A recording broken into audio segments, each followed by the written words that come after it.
TV देखते देखते खाना बनाने वाली बहू। कॉलेज के बाहर खड़ी दिव्या और सिमरन आपस में बातें कर रही थीं। क्या सच में तूने कल का एपिसोड नहीं देखा? यार तू इतना अच्छा एपिसोड कैसे मिस कर सकती है? मुझे और भी बहुत काम रहता है, क्या करूं, छूट जाता है। तेरा कुछ नहीं हो सकता, मैं तो एक भी एपिसोड नहीं छोड़ती और जिस टाइम आता है उसी टाइम देखती हूँ, क्योंकि मुझे रिपीट टेलीकास्ट भी नहीं पसंद। अच्छा बाय, चल मैं चलती हूँ। कॉलेज खत्म होने के बाद दिव्या घर आती है और वो देखती है कि घर आते आते उसे 7 बज चुके हैं और सिर्फ 2 मिनट रहते हैं। अब दिव्या भागती हुई अंदर आती है और बिना जूते खोले बैग सोफे पर रखकर टीवी ऑन करके बैठ जाती है। थैंक गॉड, मेरे सामने मेरा फेवरेट सीरियल शुरू हो रहा है, बहू का सिंदूर। बस तू सारा दिन टीवी देखना, शादी की उम्र हो गई, तेरे पिताजी तेरे लिए लड़का देख रहे हैं और तू खाना बनाना सीखने के बदले 7 बजते ही टीवी खोलकर बैठ जाती है। माँ पापा रिश्ता देख रहे हैं, हुआ नहीं है, अब डिस्टर्ब मत करो। आपको पता है ना, मुझे टीवी और सीरियल देखने से कोई नहीं रोक सकता। और रही खाना बनाने की बात, जब मेरा रिश्ता लग जाएगा तो दिन में खाना बनाना सीख जाऊंगी, पर रात को तो मैं अपना फेवरेट सीरियल ही देखूंगी। आशा दिव्या को सुनाते हुए रसोई में जाती है और खुद ही खाना बनाने लगती है। इसी तरह कुछ दिन बीत जाते हैं और एक दिन जब सब सुबह का नाश्ता कर रहे थे तब सुरेश लड़के का फोटो दिखाता है। अच्छा फोटो देखकर बताओ तुम्हें लड़का कैसा लगा। लड़का 4 भाई बहन है और वो घर में सबसे बड़ा बेटा है। घर परिवार बहुत अच्छा है। लड़का तो सच में काफी अच्छा है जी। वैसे कब आ रहे हैं लड़के वाले हमारी दिव्या को देखने? बस 2-3 दिन में। वो सब तो ठीक है पापा, पर लड़के वालों को सुबह बुलाना या दोपहर को? शाम को 7 बजे के बाद मैं टीवी देखती हूँ और उस टाइम पर मुझे कोई कॉम्प्रोमाइज नहीं चाहिए। दिव्या की बात सुनकर सुरेश और आशा हंसने लगते हैं। इसी तरह कुछ दिन बीतते हैं और अमर अपने परिवार के साथ दिव्या को देखने उसके घर आता है और सब कुछ सही रहता तो इस तरह दिव्या और अमर का रिश्ता लग जाता है। समय गुजरता है और शादी के दिन नजदीक आने लगते हैं, जिसके चलते शादी की शॉपिंग भी जोरों शोरों से चल रही थी। अरे जल्दी पसंद कर, तेरी ही शादी होनी है, कौन सी चूड़ी लेनी है? माँ हम चूड़ी और मेकअप की शॉपिंग कल आकर करेंगे, 7 बजने वाले हैं, मेरे सीरियल का टाइम हो रहा है। भैया रहने दो, हम कल आकर लेंगे। पता नहीं इस लड़की का क्या होगा ससुराल में। क्योंकि 7 बजने वाले होते हैं इसलिए दिव्या बिना शॉपिंग किए अपनी माँ के साथ घर आती है और अपना फेवरेट सीरियल देखने लगती है। देखते ही देखते दिव्या की हल्दी का दिन आ जाता है। आप सब क्या कर रहे हैं? हल्दी लगाकर हल्दी की रस्म जल्दी से खत्म करो ना, 7 बज गए हैं, मुझे अपना फेवरेट सीरियल बहू का सिंदूर देखना है। दिव्या अब कुछ दिन सीरियल भूल जा, क्योंकि तू खुद किसी के घर की बहू बन रही है, अब चुपचाप बैठी रहे। कुछ ही देर में दिव्या की हल्दी की रस्म शुरू होती है, जिस वजह से आज दिव्या टीवी सीरियल मिस कर देती है और फंक्शन खत्म होने के बाद अपनी दोस्त को वो फोन करती है। सिमरन आज तूने सीरियल देखा ना, क्या हुआ उसमें तुझे पता है? आज का एपिसोड बड़ा ही इंटरेस्टिंग था, पर मेरी शादी हो रही है इसलिए मैं देख नहीं पाई। कोई बात नहीं दिव्या, अगर तू नहीं देख पाई तो, पर आज मैंने देख लिया और माफ करना, मैं तेरी हल्दी में नहीं आ पाई, पर शादी में पक्का आऊंगी, वो भी 7 बजे का शो देखकर। तू ही मेरी सच्ची दोस्त है। अब जब तक मैं टीवी ना देख पाऊं, तुझे एक भी एपिसोड मिस नहीं करना और शादी के बाद मुझे पूरी डिटेल में सारे एपिसोड बताने। सिमरन से बात करके दिव्या फोन रख देती है और अगले दिन दिव्या की शादी अमर से हो जाती है। शादी के बाद दिव्या अपने ससुराल जाती है। थकी हारी दिव्या सोफे पर बैठी ही थी कि शांति कहती है, बहू तुम इस घर की सबसे बड़ी बहू हो, इसलिए घर की सारी जिम्मेदारी भी तुम्हारे ऊपर है। और भाभी मैं इस घर की सबसे छोटी और लाडली बेटी हूँ और आपकी इकलौती नंद। हाँ भाभी, ये आपकी वो नंद है जिसे हम कूड़े के डिब्बे से उठाकर लाए हैं। बस करो तुम दोनों, बेचारी मेरी बहू थक चुकी है और फालतू की बकवास कर रहे हो, अब तो आराम कर ले। सभी घर वालों से मिलकर दिव्या आराम करने के लिए जाती है। कल उसकी पहली रसोई होती है, इसलिए वो सभी के लिए बड़े ही प्यार से दाल मखनी, पराठे, रोटी, सब्जी, पुलाव जैसे पकवान बनाती है। वाह बहू, तुम्हारे हाथों का खाना खाकर तो मजा आ गया। दिव्या मुझे ऑफिस के लिए लेट हो रहा है, तुम जल्दी से मेरा लंच लेकर आ जाओ। भैया आप भाभी के साथ कितना रूड हो, उनके खाने की तारीफ तो कर देते। अपने भाई की बात सुनकर अमर शर्मा जाता है और दिव्या अपने पति को खाना दे देती है। इसी तरह 2 दिन बीत जाते हैं और न चाहते हुए भी दिव्या को अपना टीवी सीरियल छोड़कर रसोई में खाना बनाना पड़ता है। ऐसे ही एक दिन दिव्या रसोई में खड़ी होकर खाना बना रही होती है और पूरा परिवार टीवी देख रहा होता है। तभी उसके फेवरेट शो बहू का सिंदूर सीरियल की आवाज आती है। मेरी सास भी बहू का सिंदूर देखती है, ये तो मेरा फेवरेट शो है। 3-4 दिनों से मैंने कोई सीरियल नहीं देखा। नई बहू हूँ, उनके साथ जाकर बैठ भी नहीं सकती, क्या करूँ? दिव्या मेरे पेट में गैस बन रही है, 1 गिलास नींबू पानी बना दो। अमर जी बाहर सब टीवी देख रहे हैं, शायद सीरियल आ रहा है। आप थोड़ी टीवी की आवाज बढ़ा दीजिए ना, मैं खाना बनाते हुए सुन लूंगी। हाँ, तुम्हारा फेवरेट सीरियल आ रहा है ना, कह देता हूँ वो टीवी का वॉल्यूम बढ़ा देंगे, तुम नींबू पानी बना दो। बाहर जाकर अमर टीवी का वॉल्यूम बढ़ा देता है और नींबू पानी बनाते हुए दिव्या बस आवाज सुनती है। क्या चल रहा है सीरियल में, कुछ समझ नहीं आ रहा। एक काम करती हूँ, सिमरन से पूछती हूँ उसने सारे एपिसोड देखे या मिस कर दिए।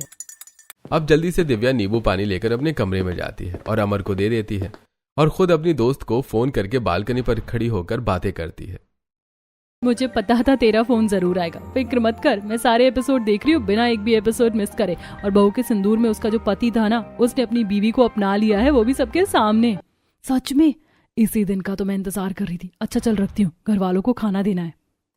दिव्या सीरियल की बात करके फोन रख देती है और घर वालों को खाना दे देती है। इसी तरह कुछ दिन बीत जाते हैं और सभी काम पर जाने लगते हैं। ऐसे ही एक शाम 7 बजते ही शांति टीवी देखने के लिए बैठ जाती है और अपना फेवरेट सीरियल आता देख बार बार खाना बनाते हुए दिव्या बाहर आती। कभी वो सब्जी चलाते हुए चमचा लेकर बाहर आती तो कभी चाकू लेकर आती और सास के साथ बैठ जाती। बहू तो मेरे साथ बैठकर टीवी देख रही है, 7 बज गए, 8 बजे तक सब आ जाएंगे। माँ जी, आपकी तरह बहू का सिंदूर और 5 बहू की रसोई मेरा फेवरेट सीरियल है। मैंने सब्जी छौंक दी है, गैस भी कम है और दाल भी पकने के लिए रख दी है। जैसे ही ऐड आएगा अंदर चली जाऊंगी। फिर ठीक है बहू, आराम से टीवी देखते हुए खाना बना, बस लेट मत करना।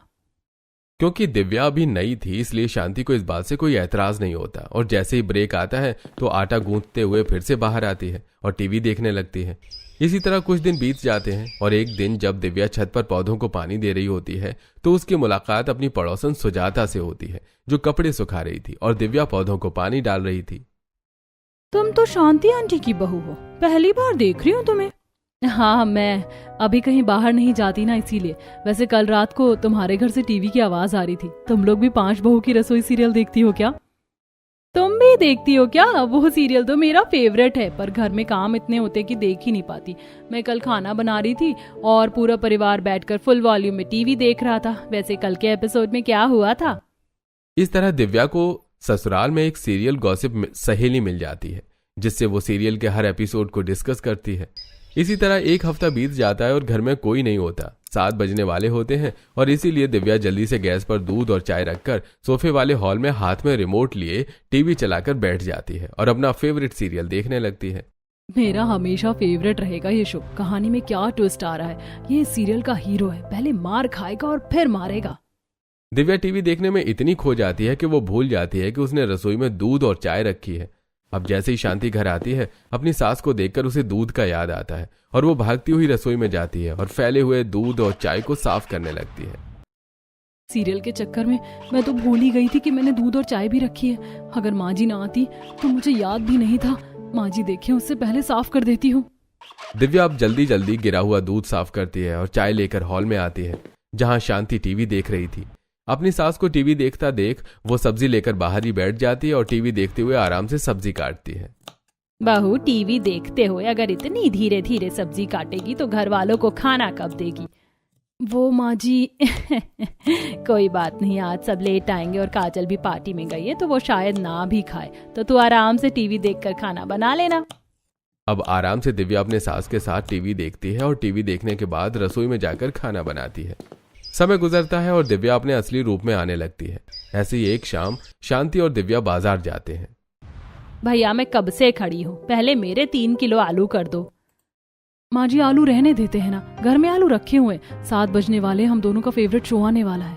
बहू बाजार आई हूँ तो सब्जी लेकर ही जाऊंगी ना, टीवी ना छूट जाए इसके लिए सब्जी थोड़ी ना छोड़ूंगी। इनको कौन समझाए, मैं रोज शो के टाइम पर ही शो देखती हूँ। मुझे बाद में देखना या रिपीट टेलीकास्ट पसंद नहीं।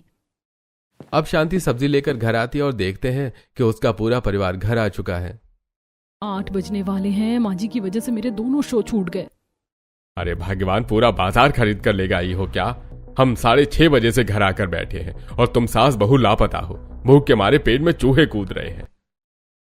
माँ भाभी, आप दोनों को खाना बनाने में 1 से 2 घंटा लगेगा। मुझसे भूख बर्दाश्त नहीं हो रही है, हम पूरे दिन नहीं खाते हैं। आज कहीं बाहर चलते हैं खाने के लिए। बाजार जाने की वजह से खाना बनाने में लेट हो चुका था, इसलिए पूरा परिवार बाहर डिनर करने जाता है। क्या हुआ दिव्या, जब से तुम बाजार से आई हो पता नहीं कौन सी गहरी सोच में डूबी हो, खाना क्यों नहीं खा रही हो? नहीं नहीं, मुझे क्या होगा? अब कैसे बोलूं तुमसे? तुम्हारी माँ की वजह से मेरा फेवरेट सीरियल छूट गया। मैं एक एपिसोड नहीं छोड़ती और यहाँ मेरे 2-2 सीरियल छूट गए। कुछ ही देर में पूरा परिवार बाहर से डिनर करके घर आता है और अगली सुबह दिव्या बालकनी पर खड़ी होकर चाय पी रही होती है और जैसे ही उसकी पड़ोसन बालकनी पर आती है वो कल के एपिसोड के बारे में उससे बातें करती है। सुजाता, तुमने कल का एपिसोड देखा था क्या? कल तो मैं माँ जी के साथ बाजार चली गई और कल का एपिसोड मिस हो गया। अरे यार दिव्या, तुमने अच्छा एपिसोड मिस कर दिया। कल का क्या एपिसोड था तुम्हें पता है? संडे को बहू का सिंदूर और 5 बहू की रसोई का महासंगम है 6 से 8 बजे तक। संडे को महासंगम है, वो भी 6 से 8 बजे। बढ़िया है, मैं जरूर देखूंगी। सुजाता से बात करके दिव्या को काफी अच्छा लगता है और वो संडे का इंतजार करती है और संडे वाले दिन टीवी चलाकर बैठ जाती है। 6 से 7:30 हो जाते हैं पर दिव्या खाना बनाने के लिए नहीं उठती, जिस वजह से अब सभी घर वाले दिव्या पर नाराज होते हैं। बहू, आज हमें खाना मिलेगा या नहीं? 8 बजने वाले हैं और तुम टीवी देख रही हो। पापा जी, महासंगम आ रहा है और शाम को चाय पकौड़ी खिलाई तो थी मैंने सबको और सीरियल बस 10 मिनट में खत्म होने वाला, फिर बनाती हूँ ना कुछ। भाभी, आप घर में रहती हो, आपको भूख नहीं लगती, पर हम लोग रोज बाहर जाते हैं और हमें 8 बजे खाने की आदत है। बहू, अगर तुमसे खाना नहीं बनता तो कह दो। शांति, आजकल की बहू एक नंबर की कामचोर होती है। बहू के भरोसे रहोगी तो हम सब भूखे रह जाएंगे। तुम ही जाकर कुछ बना लो और अगर तुमसे भी नहीं बनता तो कह दो मुझे। विनोद की डांट सुनकर दिव्या आंखों में आंसू लेकर रसोई में जाती है और खाना बनाने लगती है। शांति भी आटा गूंथती तो वहीं दिव्या सब्जी काटती है। बहू, अपने ससुर की बातों को दिल पर मत लो, वो थोड़े सख्त मिजाज के हैं। अगर समय पर खाना नहीं मिलता है तो नाराज हो जाते हैं। और तुमने पूरा शो तो देख ही लिया, बस एक सीन ही तो छूटा है, दिन में देख लेना। अपनी सास के साथ खाना बनाकर सभी को खिलाकर दिव्या अपने कमरे में जाती है और लेटकर चुपचाप रो रही होती है। उसकी सिसकियों की आवाज सुनकर अमर उससे कहता है, क्या हुआ दिव्या, तुम रो क्यों रही हो? आज तक टीवी देखने के लिए मेरे पापा ने मुझे कभी नहीं डांटा और यहाँ पापा जी ने इतनी बुरी तरीके से सबके सामने मुझे डांटा। मैं बहू हूँ ना, इसीलिए। अच्छा, पापा की तरफ से मैं माफी मांगता हूँ, आप चुप भी हो जाओ। तुम्हारे आंखों में आंसू अच्छे नहीं लग रहे हैं। और रही सीरियल देखने की बात, वो तो तुम अपने फोन में भी देख सकती हो। खाना बनाते हुए आराम से देखना। टीवी और फोन में फर्क होता है। मुझे बड़े स्क्रीन पर सीरियल देखने की आदत है, ना कि टच से फोन में। और फोन में मैं किसी भी वक्त सीरियल देख सकती हूँ, पर मुझे किसी भी वक्त सीरियल नहीं देखना। एक इंटरेस्ट और सस्पेंस तो क्रिएट होना चाहिए ना, और वो तभी होता है जब हम टीवी देखते हैं, ना कि तब जब हम फोन में शो देखें या फिक्स टाइम पर। अच्छा ठीक है, अब माफ कर दो। पापा की तरफ से मैं कान पकड़कर सॉरी बोलता हूँ। अमर कान पकड़कर सॉरी मांगता है, जिससे दिव्या को काफी अच्छा लगता है। और अगली सुबह दिव्या घर के बाहर सफाई कर रही होती है और तभी वो अपनी कुछ पड़ोसन को बात करते हुए सुनती है। अरे बहन, कल तो मजा ही आ गया। इसे कहते हैं महासंगम। उसकी ननद और सास बड़ी खराब है। आखिरकार पति के सामने उसकी सच्चाई तो खुली। क्या उसकी सास और नंद की सच्चाई उसके पति को पता चल गई? अरे बहन, कल तो सच में काफी अच्छा एपिसोड आ रहा था, पर मैं लास्ट सीन ही नहीं देख पाई। बुढ़िया खुद तो टीवी सीरियल देख लेती है और अपनी पड़ोसन से बात भी कर लेती है, पर यही जब मैं टीवी देखती हूँ तो सभी को आग लग जाती है। काम करके दिव्या अंदर जाती है और कुछ देर बाद दिव्या अपनी सास को रिपीट टेलीकास्ट देखते हुए देखती है। भला रिपीट टेलीकास्ट कौन देखता है? टीवी सीरियल देखने में तो तभी मजा आता है जब वो अपने समय पर शुरू हो। दिव्या मुंह बनाकर अपने कमरे में चली जाती है और शाम को 7 बजे से पहले खाना बनने के लिए गैस पर रख देती है और सीरियल शुरू होते ही अपने सास के साथ बैठकर टीवी देखने लगती है। बहू, खाना तो रख दिया ना तूने? और गैस तो कम है ना? हाँ माँ जी, खाना रख दिया है मैंने, गैस भी कम की है। आज दाल चावल बना रही हूँ। कुकर में बार बार देखने का झंझट भी खत्म। अब टीवी देखते हैं। दिव्या और शांति टीवी देखने में इतनी खो जाती हैं कि खाना जलने की बदबू उन्हें आती ही नहीं और करिश्मा घर में सूंघते हुए आती है। माँ, भाभी, आपको कुछ जलने की बदबू नहीं आ रही है? हाय राम, मेरा खाना! टीवी देखने के चक्कर में दिव्या से पूरा खाना जल जाता है और एक एक करके सभी घर आ जाते हैं। और आज भी समय पर खाना न देखकर सब दिव्या पर नाराज होते हैं। सोचा था भाभी आएंगे तो समय पर खाने को मिलेगा, अच्छे अच्छे पकवान खाऊंगा, पर यहाँ तो घर आकर भी भूख से तड़पना पड़ता है। अरे ये सारी फसाद की जड़ टीवी है। लगता है इस घर से टीवी हटाना ही पड़ेगा। सबको नाराज होता देखकर दिव्या डर जाती है और रसोई में जाकर सबके लिए खिचड़ी बनाती है, जिसे खाकर सब मुंह बनाकर सोने के लिए चले जाते हैं। इसी तरह कुछ दिन बीत जाते हैं और एक सुबह जब दिव्या सोकर उठती है तो बुखार से तड़प रही होती है, तो अमर उसे छूकर देखता है। दिव्या, तुम्हें तो बहुत तेज बुखार है और तुम्हारे शरीर पर ये लाल लाल दाने कैसे? तुम मेरे साथ अभी डॉक्टर के पास चलो, मैं आज छुट्टी कर रहा हूं। मेरी चलने की हिम्मत नहीं हो रही है, पूरा शरीर दुख रहा है और उल्टियाँ भी हो रही हैं। अमर जबरदस्ती दिव्या को अस्पताल ले जाता है और तेज बुखार और शरीर पर लाल दाने देखकर और उसके लक्षण देखकर डॉक्टर खून टेस्ट करता है और पता चलता है कि दिव्या को डेंगू है, जिस वजह से उसे ग्लूकोज चढ़ाया जाता है। और अस्पताल में बेड पर लेटे हुए दिव्या को अपने टीवी सीरियल की याद आती है। बहू, मैं तेरे लिए नारियल पानी और खिचड़ी बनाकर लाई हूँ, खा ले। माँ जी, 7-10 हो गए, सीरियल शुरू हो गया होगा।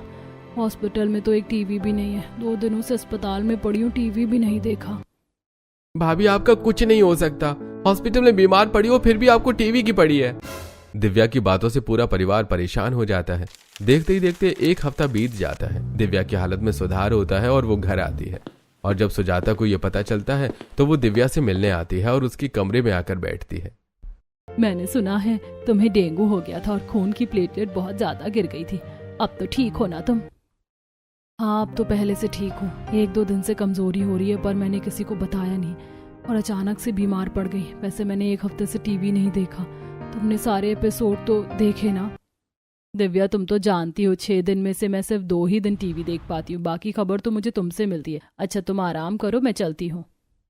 सुजाता के जाने के बाद दिव्या का दिल नहीं लगता और उसे सिमरन की याद आती है। सिमरन मेरी दोस्त, कैसी है तू? मैं बहुत बीमार हूँ, कल ही अस्पताल से घर आई हूँ, बिस्तर से उठ भी नहीं पा रही, इतनी कमजोरी हो रही है। पिछले 1 हफ्ते से मैंने टीवी नहीं देखा।